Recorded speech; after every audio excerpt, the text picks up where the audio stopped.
psychologist, your favorite girl. I do sell a little narcotics. Like BB Longway said, shh, but don't you tell no one.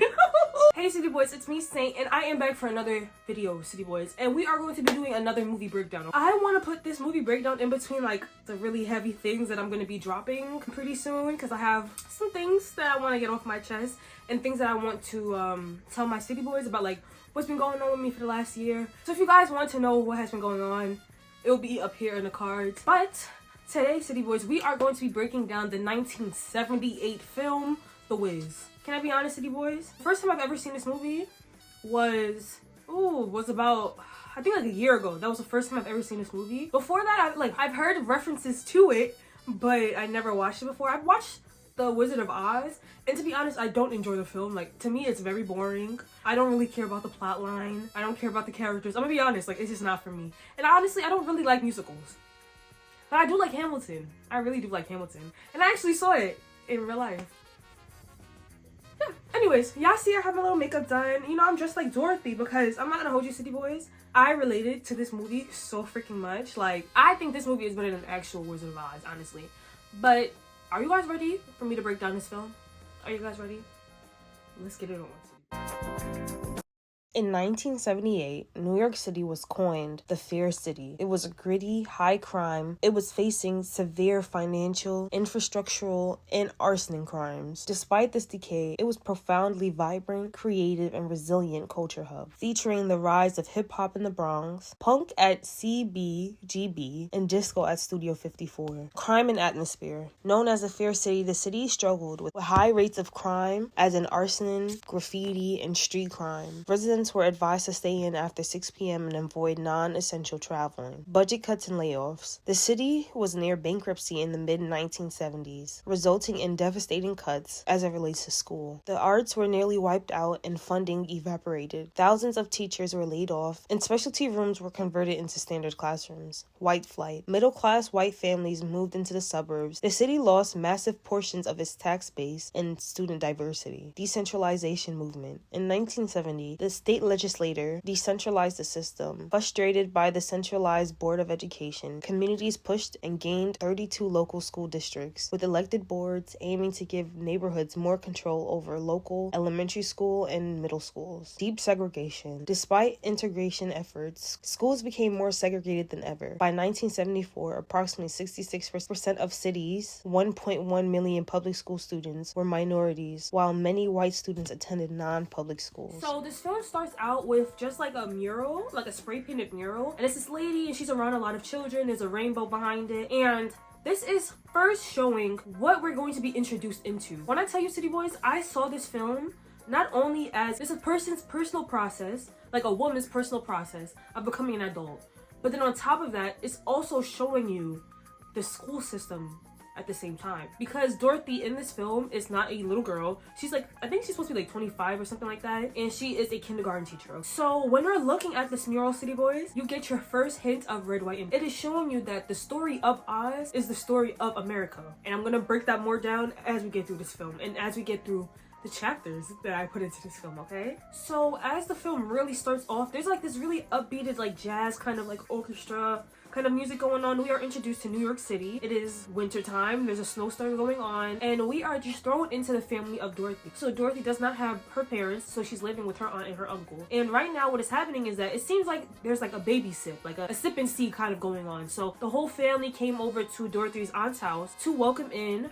her grandchild. During this time, Dorothy's aunt, she's singing and she's talking about first her children, you know, welcoming a new life and them really getting into being an adult, which is making your own family, starting your own nuclear family, finding a job that you enjoy, finding someone that loves you and that you love, and starting a family with. And as she's singing this, you can see that Dorothy is kind of like, I would say she's a little bit, you can see she's shy for one. As the song continues and more people start to join into the song, you can see that she's feeling hurt by the subject matter of the song, and not because her aunt is personally attacking her because she's single and she, you know, she's not in a career that her aunt sees suits her, but she feels uncomfortable because she's not an adult. Like, even though by numbers she's an adult, in her mind and her mentality and the way she conducts herself, she's not an adult. Chapter 1, home. Our second showing of Red, White, and Blue is on Dorothy. She has this pale blue dress on. It's kind of similar to my dress. No shade, no shade. I ate that, right? I ate that, right? She has this pale blue dress on. She has like this white kind of like handkerchief kind of folded around her waist, and she has some like burgundy red heels on. So when you're looking at the house that Dorothy lives in, her aunt's house, it's a lot of neutral colors, which shows that it is supposed to be homey. It's supposed to be somewhere where you feel nourished, where you feel welcomed, where you feel at home, at peace. But you can see that Dorothy does not feel this way. She's in the blue. She feels isolated. She feels cold. She feels like an other. Even though they're not personally pushing her out there, she feels the disconnection between her and her family and like the places in life where they're all at. So the baby finally comes in, everybody's reading the baby, kissing the baby, loving on the baby, and the baby is wearing yellow. And I saw this as, for me, a sign of the changes that are about to start taking place. Because I feel like before this, I'm just using my inference, before this, I feel like Dorothy always felt different. Like she always felt, you know, a little bit like, you know, shy to herself. But with the baby coming in, which is the first baby in the family, this is really like a sign like, oh damn, like I actually have to be an adult now. Like I have to find out what the hell do I want to do with my life. I have to find out, do I want kids? Do I want to be married? Do I want to, you know, you have to find all these things out, and it's a sign that you don't have that much time left. Especially as a woman, you don't have that much time left. While the aunt is giving like her solo in the song, talking about like being happy that her kids are growing up, happy that they're starting their own lives, but when she looks at Dorothy, she's telling Dorothy that soon she's going to be all on her own. And I feel like for me, her aunt saying that, I feel like she was saying it in a way of like, you know, you're an adult, you have like, you know, you're gonna start your own life. But I feel like for Dorothy, it was a reminder of like her kind of being stagnated in her life. So it's like, imagine your life is at a pause and people are keep telling you like, oh yeah, you gotta move out on your own now, you gotta start to figure stuff out on yourself. It's like, how can I figure what I want to do with my life if I don't even know who I am right now? The whole family joins in on singing, and Dorothy just excuses herself. She kind of like runs away, and she goes into the kitchen and she starts to distract herself with like trying to get like the cake for like dessert or whatever. While she's by herself, now her real feelings and her emotions are really hitting. Like they're really kicking in. And when I tell y'all, I'm not gonna say it too many times, but I really, really relate to Dorothy. No shade. So when she's alone, she's over here like feelings. Basically saying she just does not know her own feelings. So it's like, how can I feel my feelings and I don't even know what my feelings are? How can I even address the feelings I have when they're just all bottled up inside of me? Especially some people that are so used to just going on with life and like not addressing how they feel. Kind of like the, you know, just what's the thing like pushing up a pebble up the hill? Like you're just gonna keep going. But once that pebble becomes a huge boulder, you can't do nothing else about it, you know? So while she keeps saying feelings, all her feelings, and she starts saying she doesn't know what she's made of. I don't know what I'm made of. Don't know what I'm afraid of. Feelings. And she asks, if I take that initial jump, usually you say who's going to catch me? No, but she said who's going to lead me. She needs someone to help take control of her life because she feels so lost. I feel like that's a part of not knowing who you are. If you don't know who you are, you don't know what next steps to take. So even if you jump, it doesn't matter if you land or not. It matters of what am I gonna do after this. One thing I want to touch on before we leave this scene is when she says, don't know what I'm made of, feelings. It's in the rhythm of Ring Around the Rosie. Ring around the Rosie, don't know what I'm made of. Which shows back into that childlike mentality that Dorothy is stuck in. Like, she's like frozen in time. Maybe she's frozen at the age that her parents died. I don't know, I'm just assuming. But you can see that immaturity in her mind, you know? And it also goes into why she wants to work only with kindergartners, because she understands them and they understand her. Kindergartners are at that point before they get to be like really mean and like too honest. So it's like they don't understand when people are really awkward, or they don't understand when people don't know how to read social cues, because technically kindergartners don't know how to read social cues either. The party is now over. I'm not gonna hold you low-key. Dorothy kind of hid away until the party was done. I felt bad. So the party is over and we're hearing the broadcast about there's gonna be a snowstorm going on, and we hear Dorothy's aunt and uncle talking about her. And first they're talking about how happy they are to be like grandparents and how happy they are for their daughter to be welcoming a child. But with her welcoming a child, it reminds them that Dorothy is like kind of far away and they're scared. Well, I believe her uncle was scared that she's not going to get to that point where she finds someone to love and someone that will love her. And her aunt basically tells her husband, like, you know, just give her some time. She just needs to, you know, get into her own oath, become her own version of a woman. So Dorothy's aunt leaves the room and she goes to go take out the trash. As she's going to go take out the trash, she starts to talk to Dorothy and she's telling her, like, you know, Dorothy, you should think about getting a new job. Like, you're smart enough, you have all the credits, you have all the like the degrees. Why don't you just start working with the high schoolers? I feel like you can make a more impact on kids that you can teach for 4 years rather than kids that you're only going to teach for 1 year. And Dorothy basically tells her that like she's just not interested in teaching the older kids. She feels like the younger kids need her. Her aunt kind of starts to tell her like, you know, you would make more money. Like, you'll finally get out of your own neighborhood. You're so stuck in your neighborhood. If you leave, you can start to venture out and find things that you love and find things that you enjoy. And Dorothy is just feeling very uncomfortable with the idea of even stepping out of her own neighborhood and stepping out of being a kindergarten teacher, you know? As the aunt is about to take the garbage out, Dorothy decides that she's gonna take the garbage out. So she opens the door and Toto runs right outside.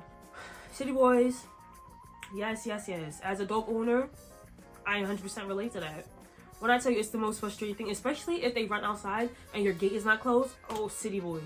Because at this point, you want to get hit by a car? No shade. Do you want to get hit by a car? So as Dorothy is running after Toto, there's like this like tornado, snow tornado, I guess. I don't know. And it ends up picking Dorothy and Toto up. She's like spinning in a circle, whatever, and like spinning sideways, spinning straight, spinning horizontally. And she ends up like falling. Well, first before she falls through, we end up seeing that the tornado is in the palm of this lady. I think it's a white lady. Is she white or is she biracial? I don't know. It's spinning. She's like, ah.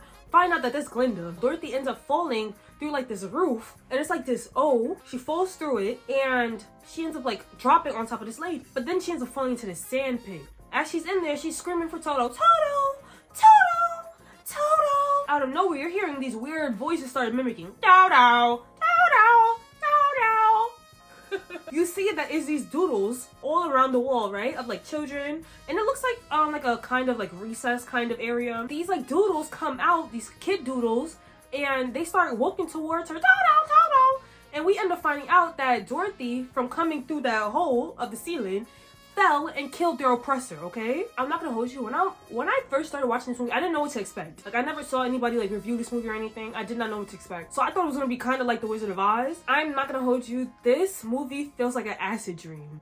Like, I cannot imagine somebody watching this movie on drugs. Any type of drugs, honestly. I see this as these doodles that came to life represents Dorothy's kindergarten kids. Because what are little kindergartners known for? Mocking. They mock you, like they are copying. That's all kids do. They are just mocking what they see. They copy what they see. We end up finding out about Miss One, and Miss One is one of the witches. So Dorothy killed the witch, which is one of the bad witches. Miss One is like a neutral witch. Then we got Glinda the good witch, and then we got the Wicked Witch of the West, and then we have the Oz. The Wiz. Miss One ends up giving Dorothy the shoes from the witch. So now Dorothy doesn't have her red shoes anymore. She has her silver shoes on now. We're gonna put a pin on that. Miss One is telling Dorothy about like, you know, what was going on and all that. Dorothy really does not care. She wants to go home. That's all she's asking for. So she's asking Miss One, can you take me home? Like, can you use your powers as a witch to take me home? And Miss One is basically telling her like, you know, I'm not a kind of powerful witch like that. That is something that is reserved for Glinda in the Oz. And through this whole time, I see the silver shoes as adulthood. Dorothy is uncomfortable. For one, Dorothy is forced into the silver shoes. Just like how, in life, you don't choose whether you want to be an adult or not. You are forced into adulthood, and you are forced to assimilate into what it is to be an adult in whatever time period you're in. So with Dorothy, these silver shoes, she's forced into it. She had to take her red shoes off. She's now forced into these silver shoes, and she's forced to keep them on until it's time for her to go home. So as we are finding out more about these kids and Miss One, they end up saying that they are Munchkins, land of the invisible ones. What group of people in this world are usually seen as invisible? Or usually seen as their opinions do not matter? Children. Dorothy ends up asking Miss One, like, who is the Oz? And Miss One tells him he's the magical one. He is the number one. He is the controller of the whole, our whole life. He can grant you anything that you want because he's the most powerful man in the whole land. One ends up telling Dorothy to make sure that she watches out for the Wicked Witch of the West because you murdered her sister, and just to follow the yellow brick road. And Dorothy looks, girl, I don't see no damn yellow brick road. We just see a little pebbles, right? And we see a taxi. Taxi sees Dorothy. She's running up to it, and it just zooms right past. So now Dorothy is just left in the darkness by herself. Everybody just disappears. So now it's just Dorothy by herself in this like abandoned recess area. Dorothy starts to sing her song again. Don't know what I'm made of. Feelings. I don't know. Chapter 2, the beginning of the spirit journey. Dorothy begins to sing about a different world with different people that would treat her different than how she's treated back at home. She starts to talk about how different things are here and how she's scared about how much she doesn't want to be here. So right now she is passing through 125th Street, which is the street that she lives on. Now actively, Dorothy is passing that street. While walking through the dilapidated town, there's a scarecrow hung up and crows are stealing from the scarecrow. The scarecrow wants to get down, but the crows won't let him. They remind him how stupid and useless he is. The crow is pulling out quotes from different philosophers and reading them out. The crow represents the anxieties of growing up and getting out of your neighborhood. And then he is forced to sing the crow song. And the crow song goes, "You can't win, you can't break even, and you can't get out of the game. You can't get out of the game." And just keep going, okay? I'm not gonna hold y'all. No shade. Y'all gonna see me on the album soon. Y'all hear these vocals? You can't win. Let me stop. Cause why that sound worse than the last time?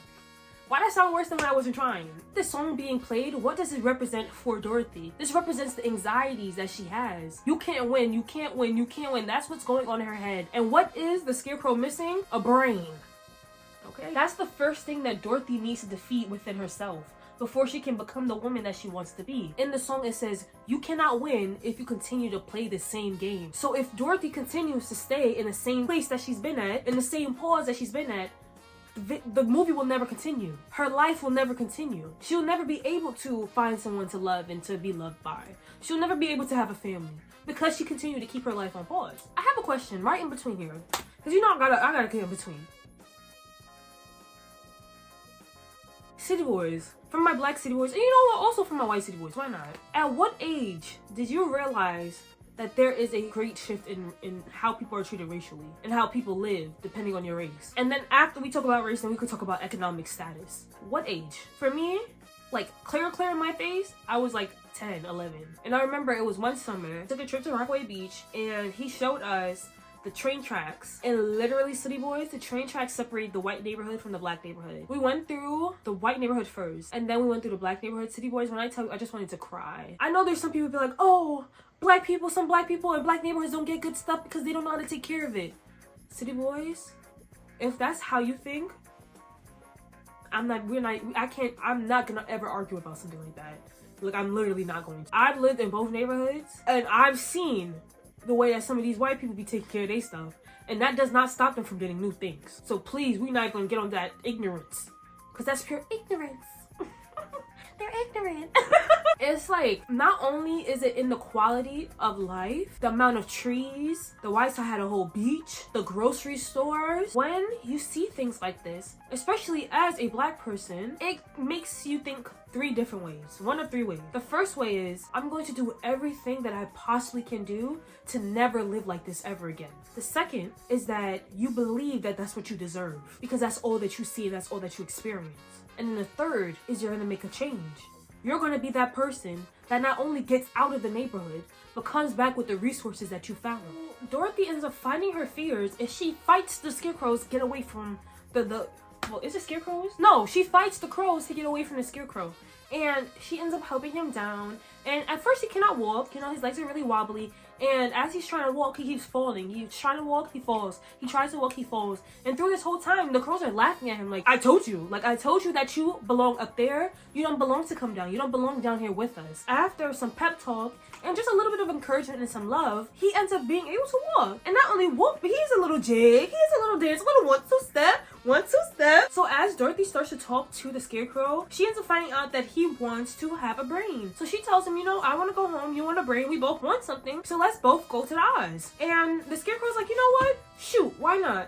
So they start to walk, and she's telling him that we have to follow the yellow brick road, but I don't know where it is. And the scarecrow finds it. How you don't got a brain, but you found the yellow brick road? As they're walking on the yellow brick road, they end up passing a taxi. They didn't even try to go in the taxi. What does that mean? Dorothy is ready to take the long way. She's ready to really do the work, put the work in. She's ready. What did Miley Cyrus say? Miley Cyrus said, it's not about the climb, it's about the journey of the climb. No shade. That song always makes me cry. I'm not going to. As they're walking, they're dancing. Get on down, ease on down the road. Come on now, ease on down the road. Don't you carry nothing that might be a load. Oh no, ease on down the road. Don't carry nothing that might be a load. What is a load to Dorothy? The life that she has back home, right? So technically in this place of Oz, even though Dorothy keeps saying that she wants to go home, but what is she actively doing? She's actively fighting herself to become the better version of herself. She's fighting all the negative sides of herself to become the better version of herself. So she is letting down all her burdens. Let's go. Chapter 3, when the soul meets the spirit. So after having their singing break, right, as they're walking, it ends up looking like the road is taking them to Coney Island. And they're here crying, oh, oh, help me, oh. And it is Tin Man, and he is under this huge lady, this whole huge metal lady. And we end up finding out that that's Tinny, and that was his ex-wife. I don't know how long he's been under her, but, you know, some men like big women. You know, skinny men like big women. And, you know, everybody, opposites really do attract, no shade. So he ends up telling Dorothy about his backstory, about how, you know, he was a traveling carny. He was, like, to perform and all that. And the carnival ends up closing, and his wife just fell on him at his prime and crushed him. What age are women's primes? The red pill men like to say, like 25, 26. Dorothy's at her prime. Her aunt feels like she's crushing herself at her prime. Tinny looks like Dorothy's aunt. And I'm not saying that because she's big. I'm saying that because of the color. She's in peaches. Dorothy's aunt was in the color peach. In the song that Dorothy's aunt was singing, it was very like homey, like giving like mom kind of vibes. And the sculpture, like the Tin Lady, was, I feel like, made out of a mammy kind of caricature. So it kind of goes in with the aunt. The Tin Man is basically saying that he wants a heart. He wants to feel love. Which is kind of interesting because he said he's been married he said he's been married 4 times. And when he starts talking about Tin, he starts crying. How can you express emotions if you don't have a heart? With the Tin Man talking about how he wants to find a heart, he wants a heart, this goes into Dorothy now. What was her aunt trying to do in the beginning of the film? Oh, I didn't even tell y'all. Her aunt, when the party first started and like people were coming in, she was trying to hook Dorothy up with one of her friend's sons. She wants Dorothy to have some love in her life. She's a loving person, but as in romantically for herself. Not as in loving someone enough to help them. After them like stringing him out, Tin Man ends up going on a, you know, a solo. And he's talking about like feelings and like what it is to know how to feel. It's really reminiscent to feelings. Feelings. I don't know why I like that part so much. Feelings. I'm not gonna lie, once I got to this part of the film, it started to make me feel like Dorothy was kind of like astral projecting or something. Like this had to be like some form of dream, because they always say that dreams are continuations, for the most part, of thoughts that you had throughout the day, or things that were on your conscious, like on your soul, you know, that you need to kind of resolve. The things that she was talking about in the beginning, or that were touched on in the beginning, is being full on dive deep into when it comes to her being in Oz. How out of nowhere you just magically find these 3 individuals that match up exactly what you're going through right now? City Boys, I told you ain't no goddamn coincidences. So after the Tin Man stops singing, he starts to cry, and after crying, he starts to rust up. So he's like, add some oil, baby. Add some oil to my side. Add some oil, baby. You know, I'ma feel just nice. As he's singing, our next sign of red in the set is when he's dancing in front of these clowns, and they have blackface. So I'll say our red, white, and blue. They have blackface on, and like he's tap dancing around them. And I find it so interesting because they're all laughing, like him, the Scarecrow, Dorothy. They're all laughing, they're dancing with the red, white, and blue kind of going on. And to me, it shows that Black entertainment, especially Black American entertainment, is always pushed further than the Black suffering that kind of influenced that entertainment, or that led to that entertainment. Because I believe that Black Americans are just like us Black Caribbeans. When you are sad and you are hurt, what you gotta do? Wind that waistline. You have to dance. It's something like native about moving your body to let out frustration and to let out anger. As the Tin Man continues to dance, he stands into like one of those fun mirrors, and it shows a reflection of 3 of him. So now there's 4 Tin Men, representing the 4 of them that are going to take part in this journey. It says, let me burn and let me lubricate my mind. It's all in her mind. As the Tin Man finishes his solo, they continue their journey and walk past some broken down taxis as they smile past it, because now Dorothy is too far to take the fast way out. They're being watched by some rat man. So as they continue to walk down the street, they end up seeing like lion sculpture, but it kind of looks like a lion gargoyle. And the Tin Man is like, wait, what the hell is going on? Because he sees the eyes moving. Girl, the lion like breaks out of it, and like he goes on his solo, and he's singing about being a lion. And you're gonna hear me roar, rock, rock, I'm not gonna lie, I just skip past some of the scene. I'm sorry, because I just can't. Like, I can't. He's talking about being strong and being a lion. I think it was Toto that ends up scaring him, and then we end up finding out that he is a scaredy cat, and he got kicked out of the jungle because he was too scared. Like, he was supposed to be the king, but a king can't be a king if he's a scaredy cat. He ends up telling Dorothy that he wants courage. How does the lion represent Dorothy? The lion, being like a lion gargoyle, he's actively hiding in plain sight. Even though as a lion, he's supposed to pounce, he's supposed to be able to attack. He's scared, he's hiding. Just like Dorothy, she's hiding in plain sight. She has all the qualifications to be a higher level teacher, but instead she rather stay to somewhere she's comfortable. It's not about her teaching the kids, because it's very important to teach the children, but it's more about her staying in her comfort zone. They're all on their way to go see the Wiz, okay? So now they're all easing on down the road. And I think they pass another taxi. So they end up saying, you know what? We're gonna take the subway to get down to Emerald City. As they get down into the subway, this is where all the freaky shit really start going down, City Boys. Tell me why the lion is over here like, you know, I feel real uncomfortable under the, you know what I mean? Under. And I don't blame him. I do not blame him. And why this man, the same rat man, yeah, he changed his mask. So now he has like this tribal mask on. And he has like this like tray full of tchotchkes. And like he's coming towards them. So they're all just looking at him like, what the hell? And I'm not gonna hold you. If you ever lived in any kind of city, you're gonna run into people like this. And you either do one or two things. Just keep walking and act like you don't see him, or just like stand there and act like you don't see him. He has these tchotchkes, and then he has like these like kind of like lantern people, and like they're like at the end, and he stands in front of them, right? And they're all like like and then the freaking flute starts goddamn playing, and these motherfuckers start growing. And why these goddamn lantern people, first they start off like this. Why they bigger than the damn man? So now they're over here chasing the damn lantern's chasing them. So they all split up, right? So now it's the three of them: Tin Man, Dorothy, and Scarecrow. They're running one way. The lion skedaddle. I ain't gonna hold you. I'm the lion, bitch. Peace be with you, girl. You better find your own way out, bitch. The three gets like trapped behind like this gate. They can't go nowhere. So the lion's trying to come and save them. Why the lion's trying to come when I tell you everything is come to life in the goddamn subway? So now they're all separated. The freaking Scarecrow is getting eaten by the trash can. So the lion's trying to help him with that. Then the goddamn pillars came to life trying to attack Dorothy. So now the lion's trying to help with that. And then like the electricity came down, started electrocuting the Tin Man. Like it was mad shit going on, City Boys. Woo woo wee. They end up getting out the subway. And that's why I know too, this has to be a goddamn dream. This shit don't make no sense. Like I was trying to think like symbolism. We're gonna get to that at the end. How the hell does this make any damn sense, City Boys? My brain. So I had to eat some bath salts so I could get into the mind state. So I could really dive in. You know, I'm a method actor. So I'm joking.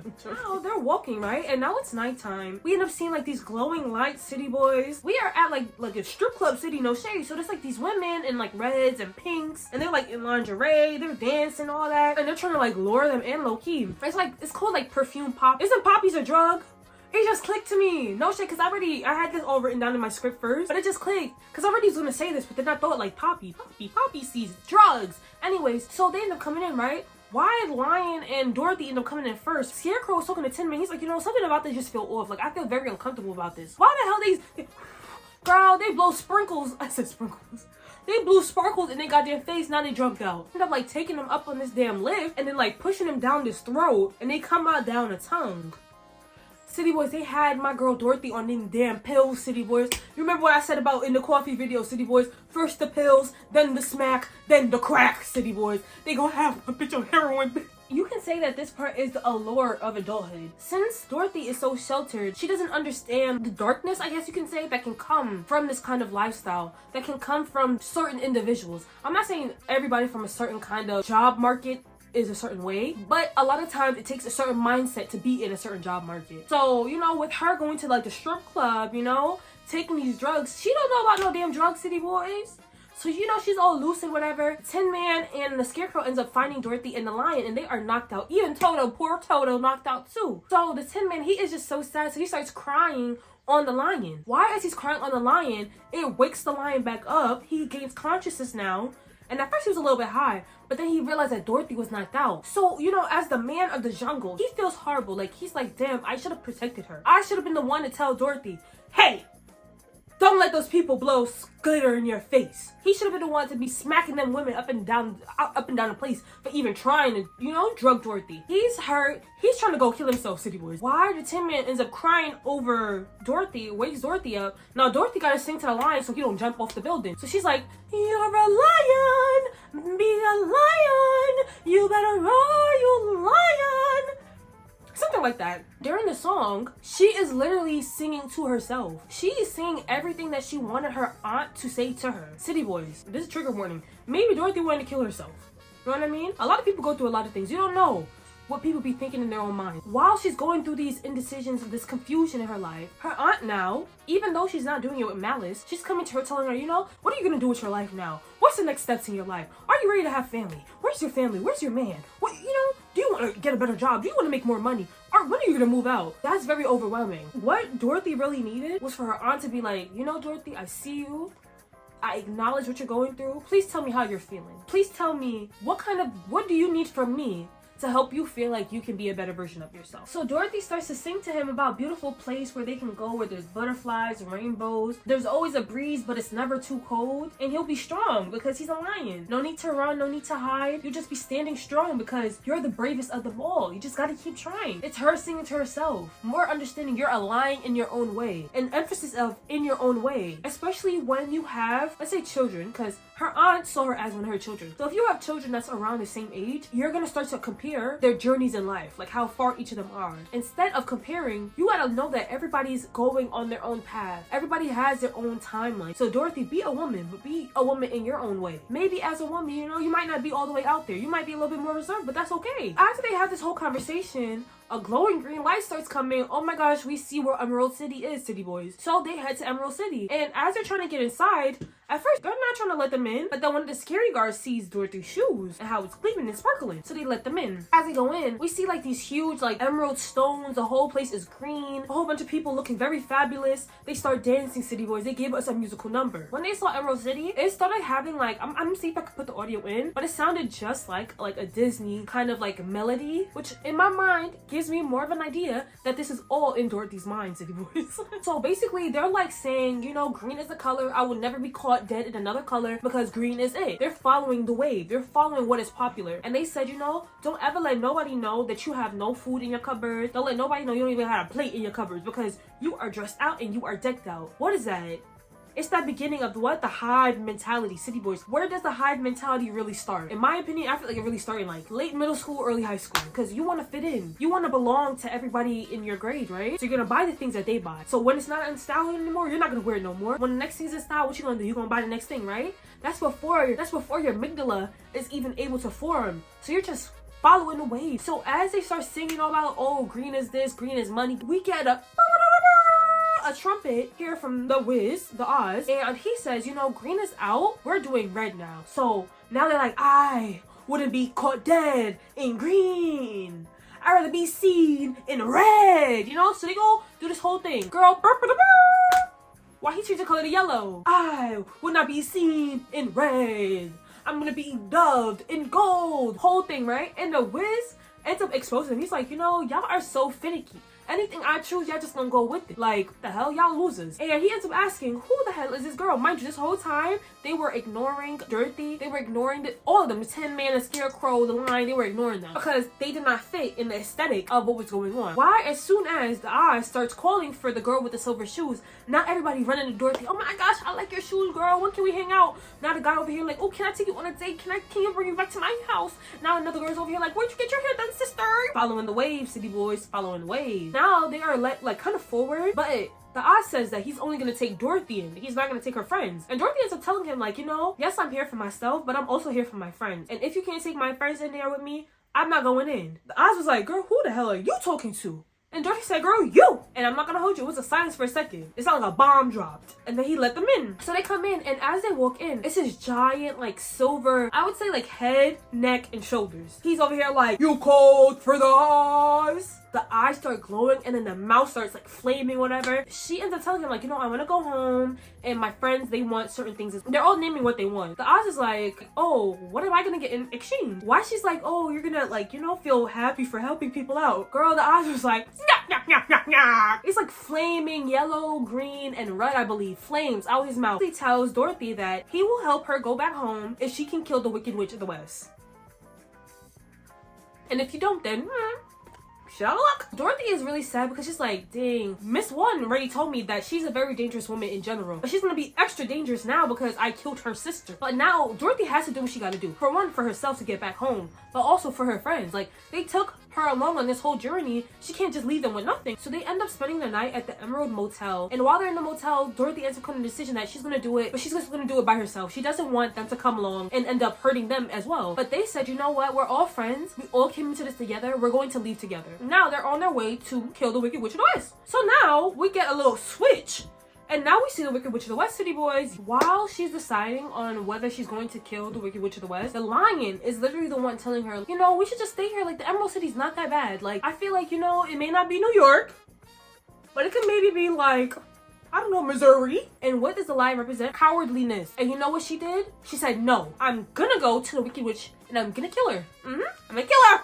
So she is now fighting her courage. She's getting that courage. So we are shown the Wicked Witch of the West, and we are shown her sweatshop. Honestly, it's a sweatshop and it's like dark and it's bathed in red, City Boys. The Wicked Witch comes through colorful setting of her toilet throne, and I saw this as life after high school, so I would say like college. It is showing what it is like to be on the workforce. You're literally an indentured slave. Your feelings don't matter. Your identity does not matter. That's why all of them are wearing masks. They're all wearing the same clothes, because your individuality does not matter when you're working for the collective. It is showing the large-scale sacrifice that is taking place. In the place, she has 6 large fans and 3 smaller fans in her sweatshop. 8 showing up again, showing that Dorothy is one large step away from finally being free. As the Wicked Witch of the West sings about not wanting any bad news, her workers are singing and dancing while working and being whipped. And as she sings, some of her workers are laying dead, and that does not stop the show at all. We end up seeing another sign of red, white, and blue, and that is on the Wicked Witch of the West socks, City Boys. So she's walking in her American dream, which is these corporations. They're walking in their American dreams, using and manipulating people, individuals, as if they're cattle, as if they're a product and not a human being. So when the song breaks, she tells them that the lunch is canceled, like their lunch break is canceled, and one of the workers end up saying like, oh my gosh, like please, like not again. He tells her that they haven't had a lunch break in the last 6 months, and she said, you can make it 6 months longer, and zaps him and he disappears, City Boys. When I tell you, when I saw this, elites really do live off of the suffering of the lower class. And before she zaps him away, she tells him that suffering is good food for the soul. Good food for the soul. What do these elite people be doing? They be eating people, City Boys. And I heard, and I believe this, when you're more scared, you're more flavorful to them, City Boys. So she ends up summoning her flying monkeys to go and get Dorothy and her friends, because she don't want to play no more games. She's tired of just waiting for Dorothy to come to her. She's gonna come and get Dorothy and kill them all, basically, and get them damn shoes. So the flying monkeys end up coming, and like they're like surrounding Dorothy and her friends, whatever. They end up like running away and then like jumping in like garbage cans. But it turns out the garbage cans were like real. So then they end up surrounding them. And then once the garbage cans surrounded them, then the flying monkeys came and took them back to the Wicked Witch of the West. So when they finally get to the Wicked Witch of the West, she's like, well, first, Dorothy, I can't stand you because you're wearing those really cute shoes, but I can't stand you even more because I wanted those cute shoes for my sister. So how dare you kill my sister before I was able to kill my sister and steal those shoes?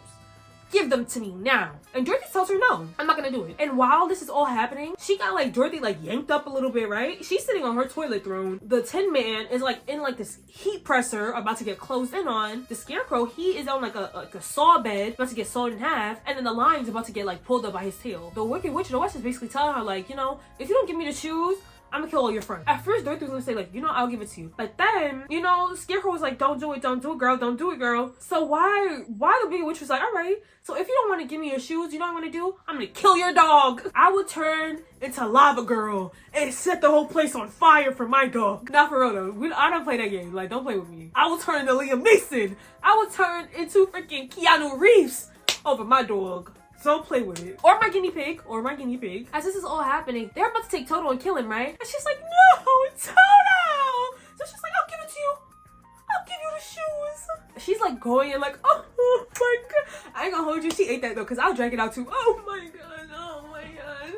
And then I take off one little strap. Oh my gosh. So as she's doing all this, the Scarecrow ends up telling her that like, pull the lever of like the fire thing, right? To make it rain. So she pulls the lever, and the lady is like allergic to water, so she starts to melt, and she melts into her toilet, and it flushes her. So after she gets flushed and everything's getting rained on, like the whole switch shop starts to melt, a rainbow comes, a whole dance number starts, and she just freed them from their slave captor. They ends up like taking off their mask and stuff, and like they're naked, but like they have like bra and panties and like boxers on. And to me, it kind of showed like, you know, it has to be like college, because like that's when you're like college, or after high school, because that's when you're actually developed. You know what I'm trying to say? You see where I'm doing the connections? I feel like it kind of sounds weird talking about it like that, but you see my connections, right? The song that's playing is like brand new day, I can feel a brand new. It's not that this is not a tempo. That's probably not even the words, but it's about having a brand new day, having a new perspective on life, especially after getting freed from something that you felt was controlling you so badly. So Dorothy is being raised up high, which to me is showing her reaching her nirvana state. The flying monkeys end up taking them back to Oz, so they end up going through the back of Oz instead of the front like they did last time, so they can get to the Wiz, because they just killed,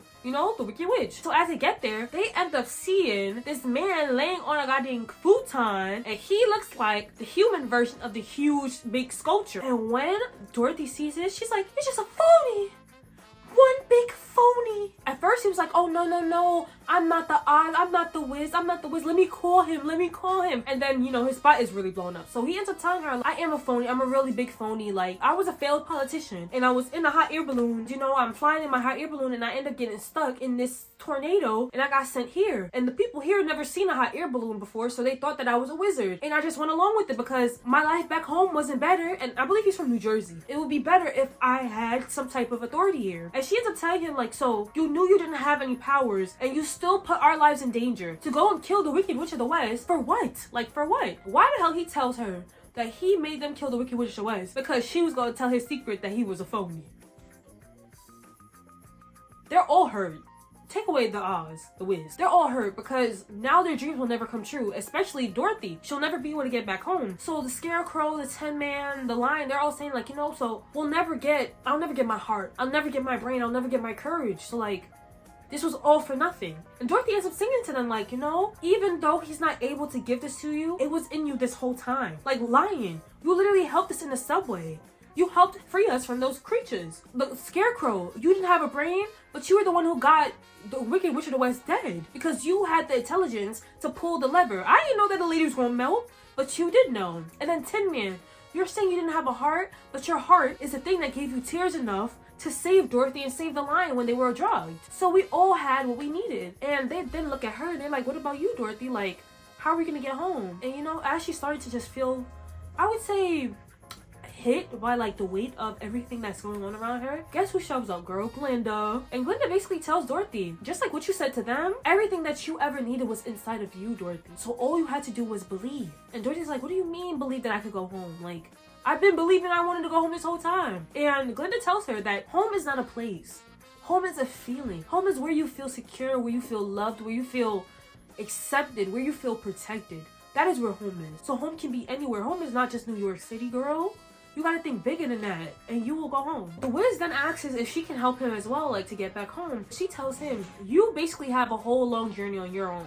You gotta first get out of this room and figure out who you are first before you're even able to figure out where your home is. The Wiz represents, I feel like, Dorothy's last piece of her old life kind of clinging on. Because when the Wiz was speaking, once they found out his true identity, once the facade was dropped, he is just a scared little boy. He's not even a man, a scared little boy. With Dorothy, she put on this show and this kind of bravado to her family that she's okay, that she has everything kind of figured out, but deep down inside she is still that scared little girl. That is why she relates so much to these kindergartners, because she knows the flight that they're about to take place in. She knows how much the world is about to change, and she wants to go back to before the world even changed for her. Dorothy says her goodbyes, and she goes and she clicks her heels 3 times, and she is back in New York City, girl. She's back in a snowstorm, city boys. So she's finally back in her burgundy heels, and she runs back into her aunt's apartment, showing that she is now in her new America, whichever that may be, taking and leaving the things that she's learned along the way. Dorothy was astral projecting the whole time, fighting her own demons. The Scarecrow, the Tin Man, and the Lion all represents different parts of Dorothy's psyche. The 4 represents Dorothy's mind, body,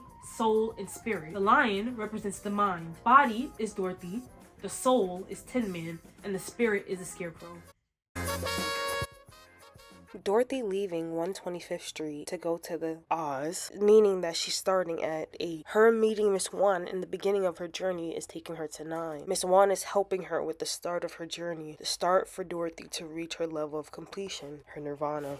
Lion represented the mind, Dorothy represented the body, the Tin Man represented the soul, and the Scarecrow represented the spirit. Emerald. Why was emerald so important in this film? Emeralds represent, well, the spiritual meaning of emeralds represents the center of love. Its rebirth, its wisdom, known as the stone of successful love. It is deeply tied to the heart chakra, inspiring compassion, emotional healing, and loyalty. Its lush, vibrant green color symbolizes spiritual growth, renewal, and its harmonious connection with nature. The Emerald City is only seen when the whole group becomes one and they have their little singing number and they're all holding hands. Rebirth and renewal. The stone's color mirrors the freshness of spring, which represents personal transformation, new beginnings, and overcoming adversity. What did Dorothy do once she came into Emerald City? She fought her fears. Instead of turning back every time there was a hurdle in her way, what did she do? She jumped right over them. The meaning of the yellow brick road. Spiritually, bricks symbolizes the foundational building blocks of life, representing resilience, creation, and the process of laying a strong foundation. Because they are crafted from elements of the earth, water, and fire, made by human hands, it balances the themes of hard work, protection against notions of comfortability. When we talk about building blocks of life, Dorothy was a kindergarten teacher, teaching children the building blocks of life, which is reading, writing, symbols. The color yellow represents enlightenment, joy, and intellectual clarity. Embodying the energy of the sun, it signifies warmth, new beginnings, and personal power, while often acting as a bridge to higher knowledge, spiritual awakening, representing the shedding of old habits and stepping into your inner confidence. What did the collective say as they went down the road? Ease on down the road.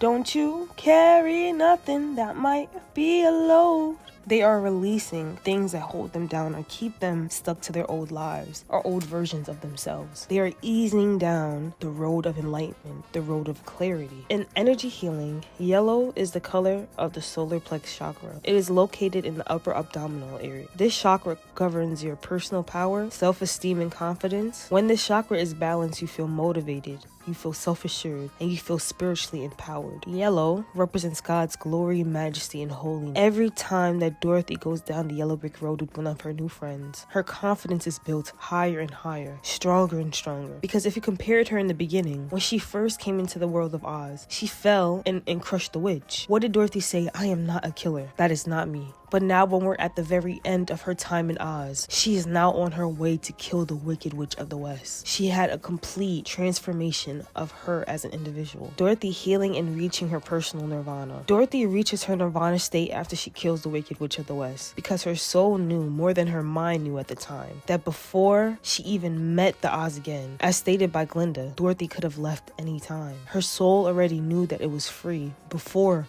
she even had to get to the Oz. Nirvana in Buddhism, well, the imagery of nirvana comes from the extinguishing of a candle flame. In Buddhism, this represents the putting an end to greed, craving, the constant unsatisfied yearning for things to be different, hatred or aversion, anger, jealousy, and fear, delusion and ignorance, understanding the true and interconnected nature of reality, the end of suffering, dukkha. I'm sorry if I pronounced that wrong. By blowing out these 3 fires, a person is freed from dukkha, unsatisfactoriness and suffering, and there is no longer a bound on the cycle of rebirth, known as samara. Instead of a state of nothingness, nirvana is described as a state of perfection, peace, liberation, and unconditional bliss. When Dorothy was singing to the lion before they came to kill the witch, she sung to him about a land of butterflies, a land where it would always be breezy but you will never be cold. You'll always have that warmth in your soul. She is describing the perfect state of nirvana, City Boys. So when she finally killed the Wicked Witch of the West, and the children raised her in the sky and she raised her hands and tilted her head back, she reached that. She was freed from the dukkha. She was freed from not only the constant unsatisfactory that she had in her life. When she took away her fears, she was finally able to leave. Dorothy going from the red shoes to silver. What does that mean? I see the red to silver shoes as a transformation to adulthood. Dorothy in the red shoes gives me the forced adulthood that girls go through once they have their first period, because you're technically a woman now. Spiritually, red represents your core life force, raw energy, and connection to the physical earth. It is deeply associated with passion, willpower, courage, and survival instincts. Her putting back on the shoes when she returns back to New York from Oz represents the balance. The silver shoes. Silver represents intuition, emotional balance, and feminine and lunar energy. Because its reflective surface and connection to the moon, it acts as a spiritual mirror, encouraging self-reflection, inner wisdom, and deep emotional clarity. Many traditions use silver as a shield to deflect negative energy and psychic attacks. It is known to cleanse the spirit and promote calm and peaceful mind and mental state. City Boys. Who was the person that mainly wanted Dorothy's shoes? The Wicked Witch of the West. But when she tried to take Dorothy's shoes, the power that just shot off of Dorothy's shoes shriveled her hands up. The deflection of evil energy. So when she came back to New York City now, City Boys, she's going silver to red. She's accepting adulthood now. Instead of being thrown into it, she's now accepting it. She's calmly walking in it. Dorothy's aunt and Teeny wearing peach. Peach is a mixture of yellow, red, and white. We already talked about what yellow meant. We already talked about what red meant. So we're going to talk about what white means. White represents purity, enlightenment, wholeness, and new beginnings. Because the white color encompasses all the colors of the light spectrum, it symbolizes unity in the highest frequency of consciousness. City Boys. What did Dorothy's aunt really do for Dorothy? Even though the message that she was giving was hard, she was telling Dorothy the realities of life. You're going to have to get on your own. You're going to have to make a life for yourself. She didn't have to try to force Dorothy to not be a kindergarten teacher anymore, but she was letting Dorothy know that time does not wait for anyone. You're 24 years old. You have to start figuring out what you want to do. You can't just be a recluse. Next, I want to talk about the Tin Man having a sovereign coffee can on his arm. If I pronounced that wrong, I'm sorry. What is the Tin Man missing?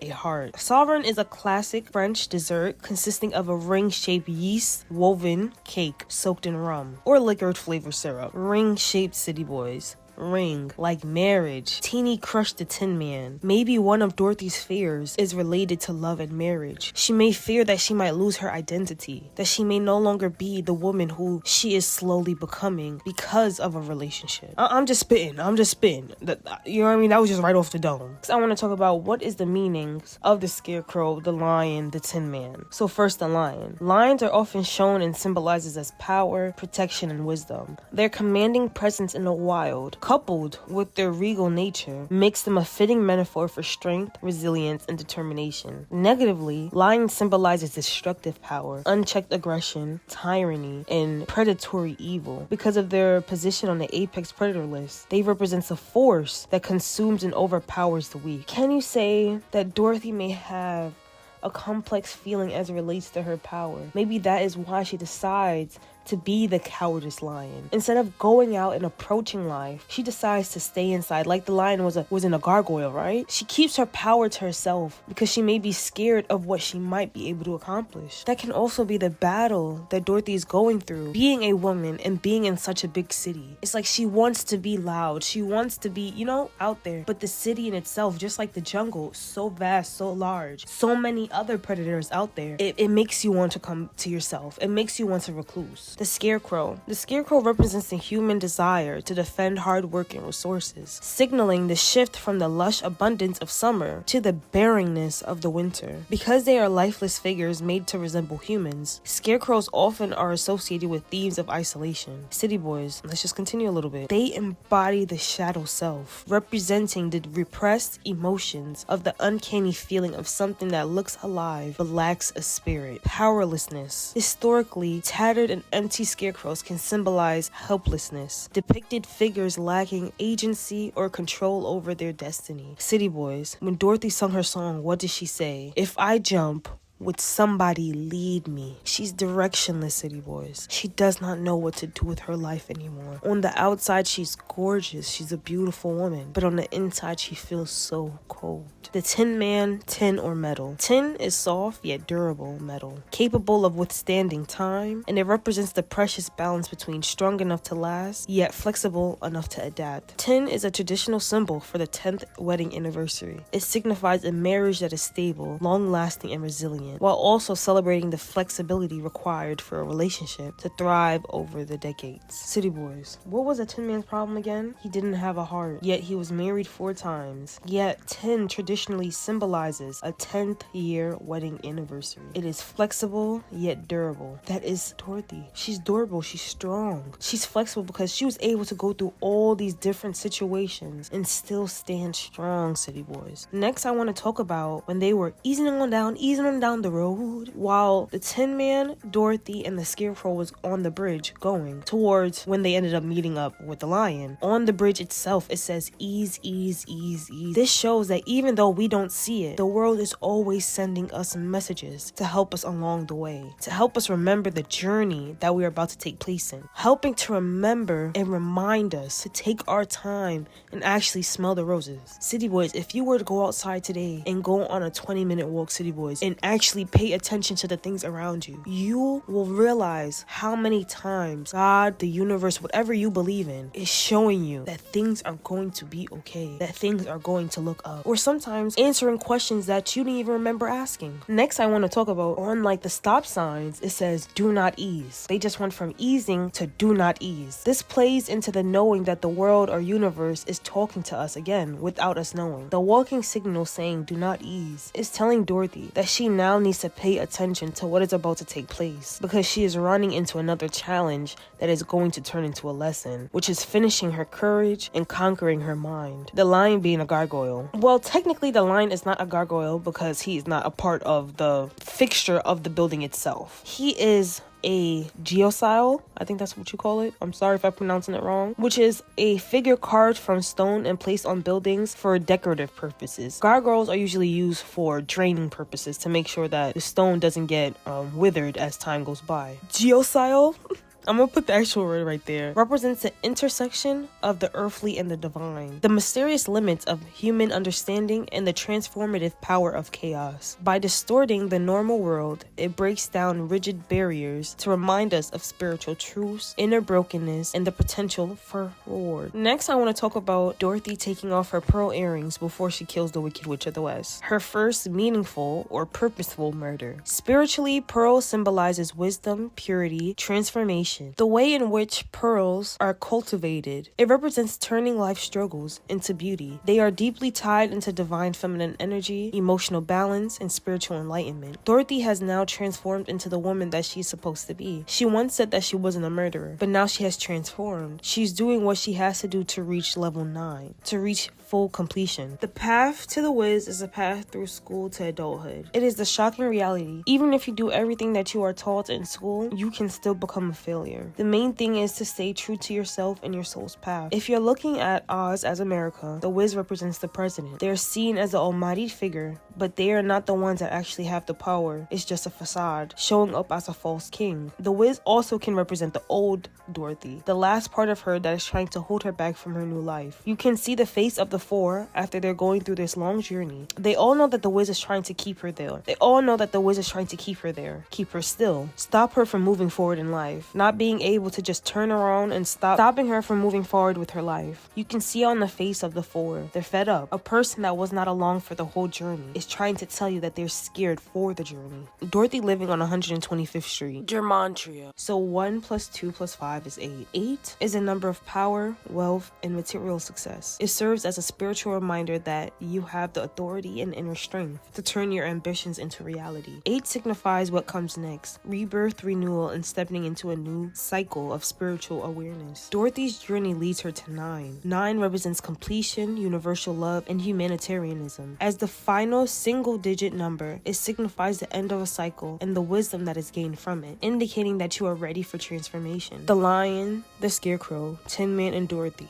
The 4 of them, the angel number 4 represents balance and stability. The appearance of the angel number 4 often shows up when you are dealing with difficult times or when you are a little too stuck in your comfort zone. This number is a sign from our spirit guides that we can mentally and spiritually afford to take a leap, because they will support us and help us even if we fall. The energy around the number 4 can also be about and also can bring about more stability in the 4 corners of being physical, emotional, spiritual, and mental. Like what I told you, City Boys, the 4 4 represent her psyche. In her song, she wondered if anybody would catch her. Her spirit guides are catching her, city boys. Now we're gonna get a little bit into Gematria. So if we break down Dorothy into Gematria, original Gematria would be 105. 1 plus 5 is 6. And in reverse, you get 84. Well, 8 plus 4 is 12. And then you'll get 3 if you do 1 plus 2. So for 6 is often called the mother or the fatherhood number. It embodies the service to others, empathy, and responsibility to heal and protect other people around you. Biblically, the number 6 is deeply tied to human creation, as man was created on the 6th day, and because it falls just shy of perfection, 7. It is often associated with human weakness, the physical world, and the journey of overcoming earthly trials,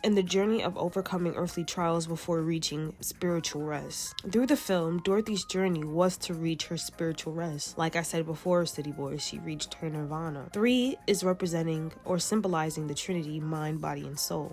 The union of the past, present, and future. Can I pause for a second? Past, present, and future. Past would be the Wiz, representing the old Dorothy, the scared one that is hiding. Present is Dorothy currently, and the future is Dorothy once she gets out of the Wiz. Well, once Dorothy gets out of the land of Oz. When you do the Gematria for Scarecrow, you get 105 in original Gematria. In reverse, you get 138. So 105, 1 plus 5 is 6. In reverse, 1 plus 3 plus 8, you get 12. 1 plus 2 is 3. So 6, we already talked about 6. What does that mean? The same as Dorothy. 3, the same as Dorothy. The line in reverse is 22. 2 plus 2 is 4, representing the 4 of them. And Tin Man, when you do that all in reverse, is 139, which you get 13. 1 plus 3 is 4, which represents the 4 of them. The Wizard of Oz in reverse, 175. 1 plus 3 is 4. He is a part of the 4. He's the last part of Dorothy. I hope you guys enjoyed this video. Please make sure to like, share, comment, and subscribe. I don't know what is going to be my next video, okay, city boys? So I'm going to kind of leave you guys up in the air, okay? Because I kind of want to go from like a man lead video then to a woman lead video. So my next video, I'm thinking in between the spook that sat by the door and the Mac or Poor Devil. I don't know, one of those three. Not me putting 3 up too. But I hope you guys enjoyed this video. I hope that I gave you guys something that you guys didn't know about the film, or some type of symbolism or theory that you guys didn't think of before you saw the film, or that I inspired you guys to watch the film, because I feel like this is a really good film, especially if you don't like musicals. I feel like this is a better kind of musical. Yeah, it's on Netflix if you guys want to watch it. City boys, make sure to like, share, comment, and subscribe. Please guys, comment down below your thoughts, your opinions on this video. Comment down any movies that you guys want me to break down, or any theories that you thought I left out on, or any symbols that you thought I left out on. Yeah, your favorite movie commentator is now signing out. Make sure to like, share, comment, subscribe to become a city boys. All right, bye city boys. Quote to Saint, nevermore. Woo!